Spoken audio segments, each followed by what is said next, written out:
something that my fans might not know about me is that I don't listen to any music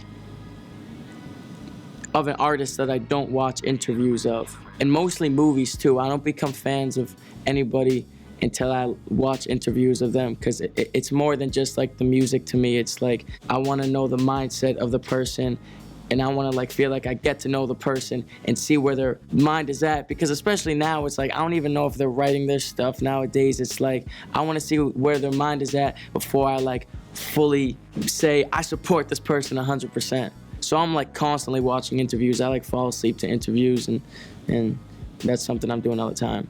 My hard work ethic comes from, I would say when I was in fourth grade, I was a real overweight kid. I was like 140 pounds when I was 10, like real big kid, and I hated the way I looked. I went to the doctors one day. It was like my checkup. My doctor basically said that he's surprised I don't have diabetes yet, and I'm on the way to getting it because my dad has diabetes, his dad, and so on. At that moment, I was like, I gotta change this. I already hated the way I looked, and I just felt disgusting. After that, I started going to the gym like every day. I went to this after school program at the YMCA. I was 10, but I was a big kid, so I looked older. So I would sneak up into the gym while the other kids were like in the playroom, and I would just run. And I did that for like months and months, and I wouldn't eat any food that wasn't good for me. And by the time I was going into 5th grade, I lost 50 pounds.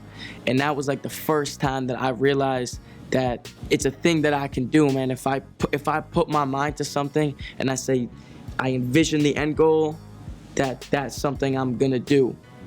And that's something I can do, because I made that happen. So after that, I just kind of transformed all that dedication into the music, and that's when I started taking music extremely serious, and that's still in me. Like, I gotta get this now, and I'm not taking no for an answer. So that's really where like my mindset and dedication comes from.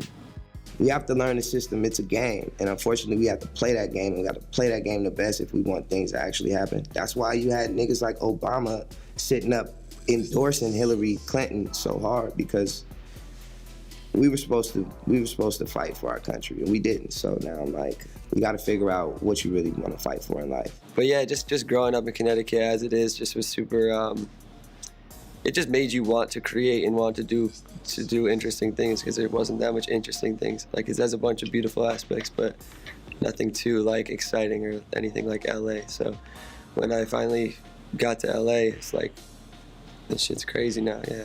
And now what are they doing? They're trying to rise up, and they started this Black Lives Movement in the same way that, like, you know, our parents and James Brown was like, I'm black and I'm proud. Like, it's the same thing, you know what I'm saying? So like, my fear is that at some point, none of us are actually like reading our actual history to be like, we tried that already. It's not just the work, it's the pressure on top of it. It's the pressure of you doing something that no one else is doing. Everyone sees college and job and this and that. So you have that pressure of people non-stop asking you questions. When is this gonna happen? When is that gonna happen? So that's like the hardest thing of this whole game. It's doing something that no one else does.